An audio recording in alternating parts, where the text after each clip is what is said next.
Hello students, welcome to my channel home science exam master. आज हम लोग जो हमारी सीरीज़ चल रही थी 2013 पीजीटी के प्रश्न पत्र की, उसी को आगे बढ़ाते हुए आज और प्रश्नों का हम अध्ययन करेंगे।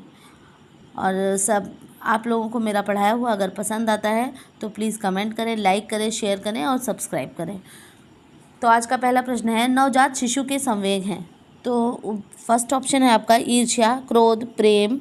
बी है आपका भय, क्रोध, प्रेम। सी है प्रेम, हंसना, रोना। और डी है भय, रोना और ईर्ष्या। ठीक है, तो यहाँ पर आपका करेक्ट आंसर क्या होगा? तो यहाँ पर आपका करेक्ट आंसर होता है आंसर नंबर बी, भय, क्रोध और प्रेम। तो नवजात शिशु के मुख्य संवेग भय, क्रोध और प्रेम है। इसके अंदर भय जो है उसका है कि आपका 5 मंथ में, क्रोध है, क्रोध आपका 3 महीने पर, और फिर उसके बाद प्रेम 10 महीने पर व्यक्त करने लगता है शिशु। ठीक है, और बालकों के संवेग के अध्ययन को सन 1932 में ब्रिजेज नामक के साइंटिस्ट ने इसको बताया कि उनके संवेग पर अध्ययन किया कि जो बच्चे का संवेग है उनमें कौन कौन से संवेग किस किस महीने में आते हैं बच्चे को। फिर अगले प्रश्न की ओर हम बढ़ते हैं और हमारा दूसरा प्रश्न है, गृह व्यवस्था एक बांध के समान है जिसके द्वारा संसाधनों को नियमित किया जाता है। यह कथन किसका है? किसने यह कथन दिया है? तो निखिल एवं डार्सी, राजमल पी देवदास, कोर्टजिन और ग्रास एवं क्रेंडल। तो ये है आपके होम मैनेजमेंट का प्रश्न, राजमल पी देवदास। और इससे पहले वाला प्रश्न आपका चाइल्ड डेवलपमेंट का है। ठीक है, तो राजमल पी देवदास जो है इन्होंने ये कहा कि गृह व्यवस्था एक बांध के समान है जिसके द्वारा संसाधनों को नियमित किया जाता है। अगर आप अपनी जो आपका मैनेजमेंट है उसको अगर आप व्यवस्थित कर लेते हैं तो आपके पास जो भी संसाधन है, मानवीय हो या अमानवीय हो, वो सभी संसाधनों को आप व्यवस्थित और नियमित कर सकते हैं। और जो इसको कैसे आप याद रखेंगे कि राजमल पी देवदास और गृह व्यवस्था एक बांध के समान है, तो बांध से आप याद रखेंगे देवदास को। ठीक है, तो इस तरह से आपकी डिफिनीशन याद करने के लिए है, उसके की पॉइंट को पकड़िए और आपको डिफिनीशन याद हो जाएगी। रक्त किस प्रकार का ऊतक है? उपकला ऊतक, संयोजी ऊतक, पेशीय ऊतक और तंत्रिका ऊतक। तो जो रक्त है हमारा वो संयोजी ऊतक के अंतर्गत आता है। तो करेक्ट आंसर आपका यहाँ पर बी होता है। रक्त कौन सा ऊतक है? संयोजी ऊतक है, और इसका जो मुख्य कार्य है वो ऑक्सीजन को फेफड़ों से शरीर के सभी भागों तक पहुँचाना है तथा कार्बन डाइऑक्साइड को शरीर के सभी अंगों से फेफड़े तक लाना है। मतलब रक्त को शुद्ध करने का जो आपका कार्बन डाइऑक्साइड जो आ जाती है जिसके कारण अशुद्धि होती है, उसको क्या कर बाहर निकालने का काम फेफड़ों के पास पहुंचाता है, और फेफड़े से कहाँ फिर वो हृदय में जाता है, वहाँ पर फिल्टर होता है ना। तो इस तरह से जो ये सारी क्रियाएं होती हैं वो रक्त के माध्यम से होती हैं। और मानव शरीर में जो की मात्रा में शरीर के भार का लगभग 7 से 8% आपका क्या होता है? रक्त होता है। और अगर मीटर उसमें देखें, अगर क्वांटिटी में देखते हैं तो 5 से 6 लीटर। ठीक है, 5 से 6 लीटर के करीब रक्त हमारे शरीर में पाया जाता है। अगला प्रश्न है, रक्त शर्करा का स्तर और ऑक्सीजन को नियंत्रित होता है किसके द्वारा? एड्रिनल ग्रंथि के द्वारा, थायराइड के द्वारा, पिट्यूटरी ग्रंथि के द्वारा, इनमें से कोई नहीं। तो यहाँ पर आपका करेक्ट आंसर है एड्रिनल ग्रंथि के द्वारा। किसके द्वारा? एड्रिनल ग्रंथि के द्वारा। और ये ग्रंथि कहाँ पाई जाती है? ये हमारे वृक्क के शीर्ष स्थान पर पाई जाती है, और ये भूरे रंग की एक ग्रंथि है जिसका वजन 4 से 6 ग्राम होता है। इसका वजन कितना होता है? 4 से 6 ग्राम होता है।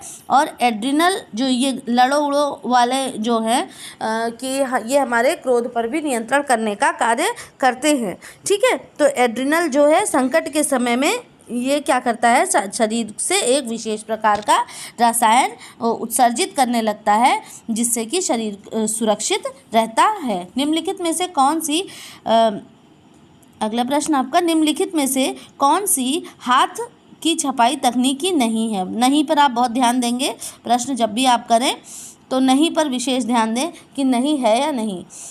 हाथ की छपाई तकनीकी नहीं है, कौन सी? ब्लॉक छपाई, स्क्रीन छपाई, ड्यूप्लेक्स छपाई और स्टेंसिल छपाई। तो यहाँ पर हमारा करेक्ट आंसर होता है ड्यूप्लेक्स छपाई।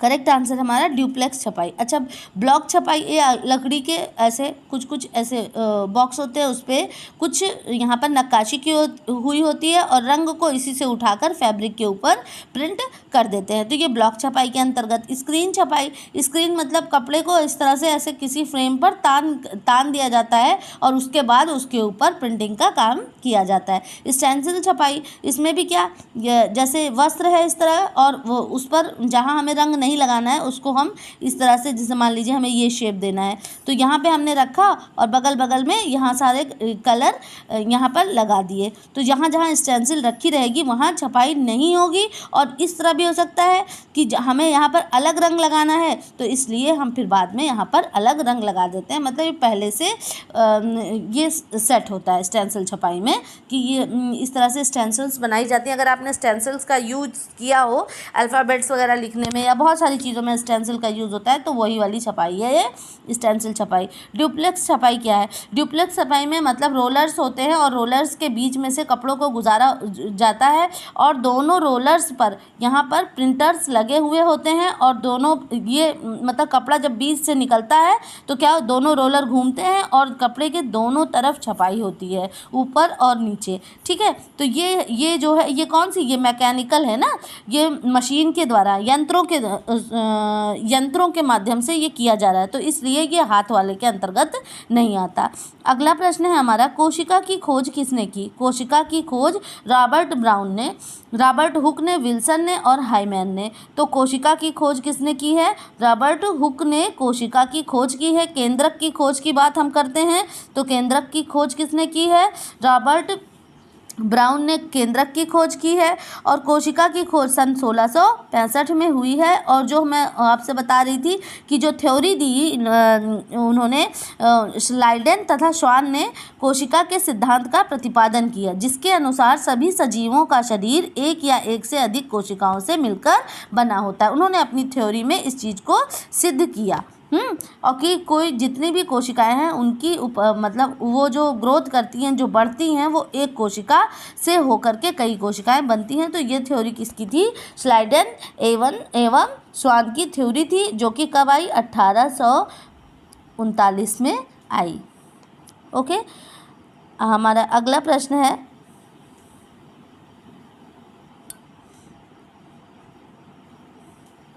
उत्सर्जन तंत्र, कंकाल तंत्र, चलन तंत्र है। उत्सर्जन तंत्र, कंकाल तंत्र, तंत्रिका तंत्र और लसिका तंत्र। चलन तंत्र मतलब कि जो मूव करता है, वो कौन सा तंत्र है? ये हमारा कंकाल तंत्र ही है जो कि मूव करता है। और मानव शरीर के विभिन्न अंगों को घूमने में कंकाल तंत्र का ही योगदान होता है। और इसी के अंतर्गत ही, चलन तंत्र के अंतर्गत ही हमारा कंकाल तंत्र होता है। और इसी की सहायता से हमारे हाथ हैं और हमारे पैर हैं, हमारा सिर का इधर उधर घूमना इन्हीं के कारण हो पाता है। तो चलायमान शरीर इन्हीं कंकाल तंत्र के द्वारा होता है।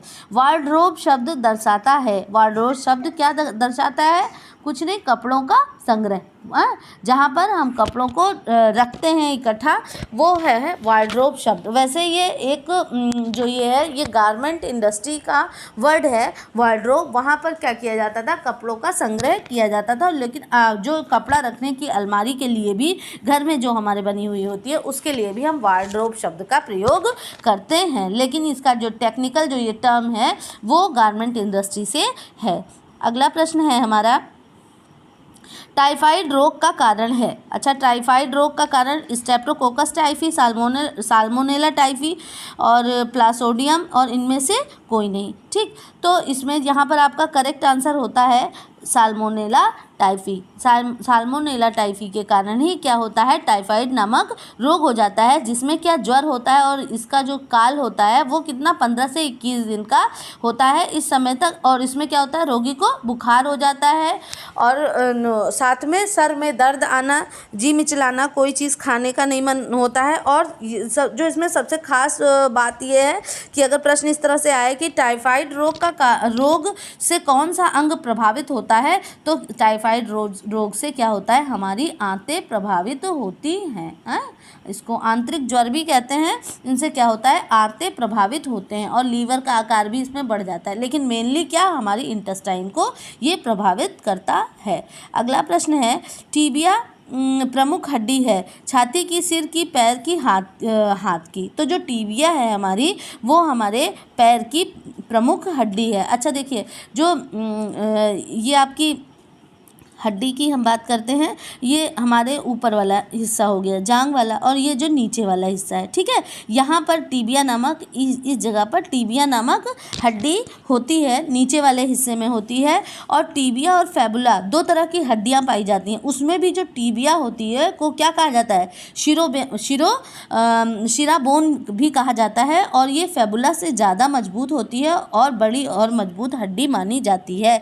तो अगर पूछा जाए टीबिया और फैबुला, तो ये हमारे पैर टखने के, ये जो हमारा ये है ना घुटना, उसके नीचे वाले हिस्से में जो ये दो हड्डियां हैं, वही क्या है, टीबिया और फैबुला हड्डियां हैं। और फीमर की बात करें तो वो जांग की हड्डी है, जो कि सबसे मजबूत हड्डी है, ठीक।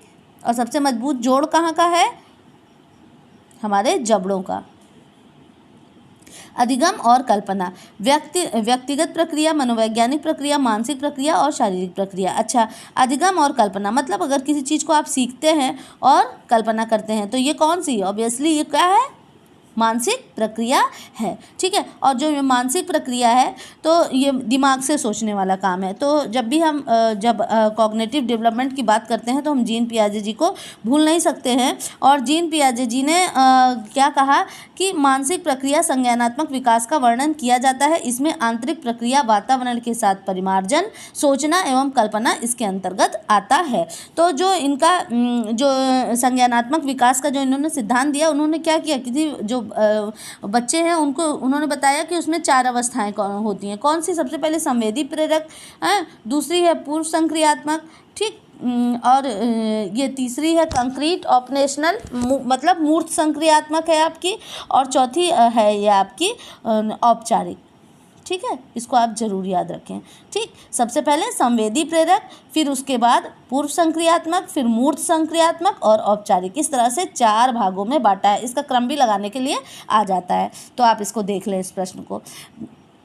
अगला प्रश्न है, महिला स्त्रीलिंग हार्मोन है, एंड्रोजन, लैक्टिन, एस्ट्रोजन और ऑक्सीटोसिन, ठीक है। तो यहाँ पे महिलाओं के लिए एस्ट्रोजन है, जो कि इनमें क्या डेवलप कराता है, इसमें इसका कार्य होता है प्रजनन अंगों का विकास करना, स्त्री में लैंगिक लक्षण उत्पन्न करना तथा शारीरिक व मानसिक लक्षण उत्पन्न करना, ठीक है। तो ये आपका कौन सा है, एस्ट्रोजन हार्मोन है। और इसके साथ साथ में आपका एक प्रोजेस्टेरॉन, 2 ही हैं, एक है आपका प्रोजेस्टेरॉन और दूसरा है आपका एस्ट्रोजन। दोनों हैं ये स्त्रियों में होने वाले हार्मोन हैं, इसको आप याद कर लें। नेक्स्ट क्वेश्चन है, वसा में घुलनशील विटामिन है, ए बी सी के, ए D E K vitamin, A D C B, क्या लिखा, ADCB के विटामिन, ठीक है। तो कौन कौन से विटामिन हैं जो कि वसा में घुलनशील हैं। तो वसा में घुलनशील विटामिन, इसमें कुछ नहीं, 2 विटामिन जो हैं आपके 2 प्रकार के हैं। कौन कौन से हैं, एक है जल में घुलनशील है, ठीक है, एक जल में घुलनशील है और एक वसा में घुलनशील है। तो जल में घुलनशील विटामिन आपका कौन कौन सा है, विटामिन बी और सी। और वसा में घुलनशील विटामिन है ADEK, ओके, ई और के। तो ADE और के, तो इसमें क्या दिया है, आप इसमें देख लें, जिसमें बी और सी है वो गलत हो जाएगा, इसमें सी है ये भी गलत है, इसमें बी है ये भी गलत है, और इसमें सी है ये भी गलत है। इसलिए करेक्ट आंसर हमारा क्या होता है, आंसर नंबर सी, ADE और के विटामिन, ठीक है। तो ये यहाँ पर आपका करेक्ट आंसर हो जाता है। अगला प्रश्न है आपका, निम्नलिखित में से कौन सा एंजाइम अमाशय में उपस्थित रहता, हाँ, अमाशय में उपस्थित रहता है, पेप्सिन, रेनिन और लाइपेज। ये 3 एंजाइम हैं जो कि आपके अमाशय में उपस्थित रहते हैं। पेप्सिन जो है ये क्या हमारे प्रोटीन्स पर क्रिया करने वाला है, और लाइपेज आपके वसा पर क्रिया करता है। रेनिन को हम जानते ही हैं, दूध को दही में फाड़ने का कार्य करता है। और इसका करेक्ट आंसर क्या होता है? इनमें से सभी। और बच्चों में रेनिन बहुत ही ज़्यादा मात्रा में होता है, तो यहाँ पे करेक्ट आंसर इनमें से सभी सही हो जाता है। पेप्सिन प्रोटीन को, लाइपेज लिपिड्स को, ठीक है, लिपिड्स मतलब वसा को तोड़ने का कार्य करता है। एक स्वस्थ मानव में श्वास लेने की औसत क्रिया कितनी बार होती है? तो जो एक स्वस्थ व्यक्ति है वो 1 मिनट में कितनी बार सांस लेता है? तो 12 से 16 बार वो सांस लेता है, ठीक है। और श्वसन द्वारा प्रति मिनट 250 मिलीलीटर ऑक्सीजन ग्रहण किया जाता है तथा 220 मिलीलीटर कार्बन डाइऑक्साइड बाहर निकाला जाता है। 250 क्या करता है? ऑक्सीजन ग्रहण करता है और 220 मिलीलीटर कार्बन डाइऑक्साइड CO2 बाहर निकालता है। अगला प्रश्न है आपका, विटामिन सी की कमी से होता है, क्या हो जाता है? Marasmus, anaemia, beriberi scurvy. तो यहाँ पर करेक्ट आंसर आपका होता है स्कर्वी रोग। विटामिन सी की कमी से क्या हो जाता है? स्कर्वी नामक रोग हो जाता है। और स्कर्वी में होता क्या है? ये तो हम बचपन से सुनते आए हैं। स्कर्वी में होता क्या है? ये जो हमारे मसूड़े हैं उनमें से क्या रेड कलर का जैसे ब्लड निकलता है, इस तरह से जो बीमारी होती है वो स्कर्वी होती है। अगली है, किसके कारण रुधिर लाल दिखाई देता है? Cyanin, cytochrome, haemoglobin, rhodopsin. बहुत ही सरल प्रश्न। हीमोग्लोबिन के कारण रुधिर का रंग लाल दिखाई देता है। और जो रुधिर है वो मानव शरीर में लगभग 7 से 8% होता है। रुधिर का रंग उसमें पाए जाने वाले लौह युक्त प्रोटीन अर्थात हीमोग्लोबिन हीम वर्णक के कारण होता है। हीमोग्लोबिन में हीम आपका आयरन है, ग्लोबिन आपकी प्रोटीन है। और इसके निर्माण के लिए आयरन सबसे ज़्यादा आवश्यक होता है क्योंकि उसी से इस प्रोटीन का निर्माण होता है। मानव शरीर में कितनी पसलियाँ होती हैं? आंसर है आपका 24। यहाँ 12, जब जोड़ी में पूछेगा तब 12 आंसर होगा और ऐसे पूछेगा तो 24 आंसर होता है। और पसलियों का प्रमुख कार्य हमारे जो आंतरिक अंग हैं उनकी सुरक्षा करना है। अगला प्रश्न है, बिना सिकुड़ने वाला वस्त्र तैयार किया जाता है सीजिंग के द्वारा, कैलेंडरिंग के द्वारा, टेंटरिंग के द्वारा और सल्फोराइजिंग के द्वारा। ये आपका टेक्सटाइल का प्रश्न है। उसमें क्या है कि बिना सिकुड़ने वाला वस्त्र मतलब जिस वस्त्रों पर सिकुड़न ना हो, और वो कौन सी परिसज्जा होती है? सल्फोराइजिंग की परिसज्जा होती है। ये एक केमिकल फिनिश है और केमिकल फिनिश है जिससे कि स्थायी रूप से वस्त्रों पर ये परिसज्जा दी जाती है कि वस्त्र धुलने के बाद सिकुड़े ना, ठीक है। तो ये प्रक्रिया क्या कहलाती है? सल्फोराइजिंग कहलाती है। इसी से बचाव के लिए, सिकुड़ने से बचाव के लिए सल्फोराइजिंग प्रक्रिया करी जाती है कपड़े पर। सर्वाधिक असुरक्षित चेक होता है अकाउंट पेई, ड्राफ्ट चेक और बियरर चेक और विदेशी चेक। तो यहाँ पर करेक्ट आंसर आपका होता है बियरर चेक। जो आपका सबसे ज़्यादा असुरक्षित चेक है वो क्या है? बियरर चेक है, क्योंकि इसमें धारक चेक का भुगतान खिड़की पर किसी भी व्यक्ति द्वारा चेक को प्रस्तुत करके करवाया जा सकता है। मतलब हमने चेक दिया और कोई भी व्यक्ति जा कर के उस चेक को इशू करा सकता है। बाई चांस हमारा कोई चेक मिस हो गया तो कोई भी आदमी जा कर के उसको जा कर के क्या करेगा? इशू करा सकता है, इसलिए सबसे ज़्यादा असुरक्षित है। हड्डी में कौन सा लवण सबसे अधिक होता है? हड्डी में आपका मैग्नीशियम क्लोराइड, सोडियम क्लोराइड और कैल्शियम कार्बोनेट और कैल्शियम फॉस्फेट। तो यहाँ पर करेक्ट आंसर हो जाता है आपका कैल्शियम फॉस्फेट। कैल्शियम फॉस्फेट जो है वो क्या बहुत ही कैल्शियम, मैग्नीशियम और फॉस्फेट ये क्या है? हड्डियों को बहुत ही इंपॉर्टेंट लवण है जिनके कारण क्या होता है? हमारी हड्डियाँ बनी हुई होती हैं। और ये कैसे है? ये अकार्बनिक तत्व हैं। और हड्डी का 38% भाग ओसीन नामक प्रोटीन से तथा लगभग 62% भाग अकार्बनिक तत्वों से बना हुआ होता है। तो इसको याद कर ले आप। 38% भाग किससे बना हुआ होता है? ओसीन से बना हुआ होता है। और 62% भाग कार्बनिक लवण से बना हुआ होता है। अगला प्रश्न है हमारा,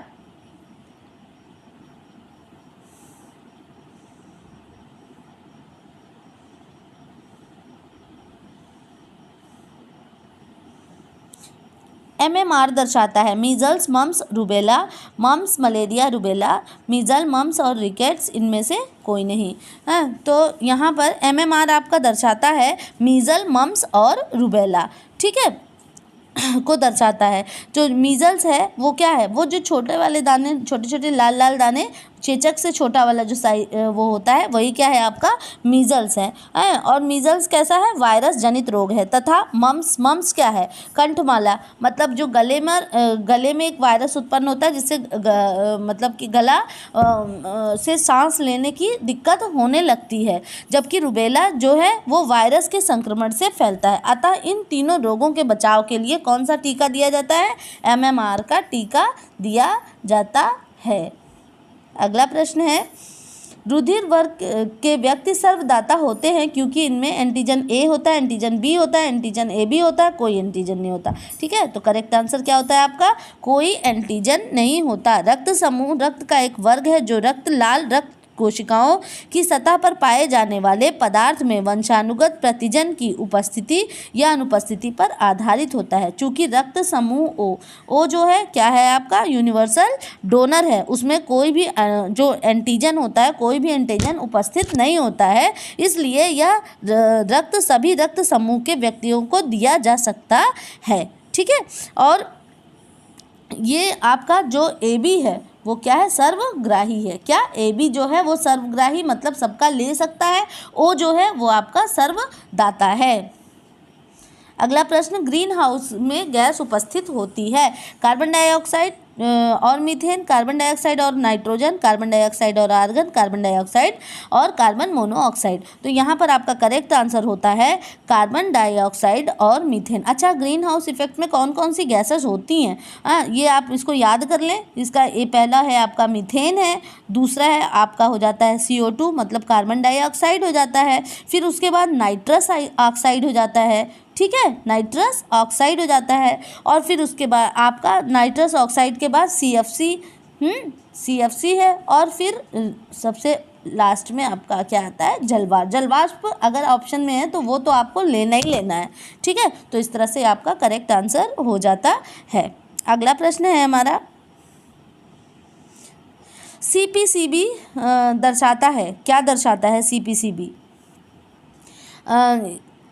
common pollution control board, critical pollution control board, central pollution control board और सेंट्रल पॉल्यूशन केयर बोर्ड। ठीक है, तो यहाँ पर C ऑप्शन आपका सही होता है, सेंट्रल पॉल्यूशन कंट्रोल बोर्ड। ठीक है, तो ये CPCB जो है ये क्या है, एक संगठन है जिसकी स्थापना सन 1974 में की गई, और यह पर्यावरण संरक्षण अधिनियम 1986 के प्रावधानों के अंतर्गत पर्यावरण एवं मंत्रालय को तकनीकी सेवाएं उपलब्ध कराता है। तो आप इसको जानिए कि सेंट्रल पॉल्यूशन कंट्रोल बोर्ड जो है उसकी स्थापना सन 1974 में हुई है, और पर्यावरण संरक्षण अधिनियम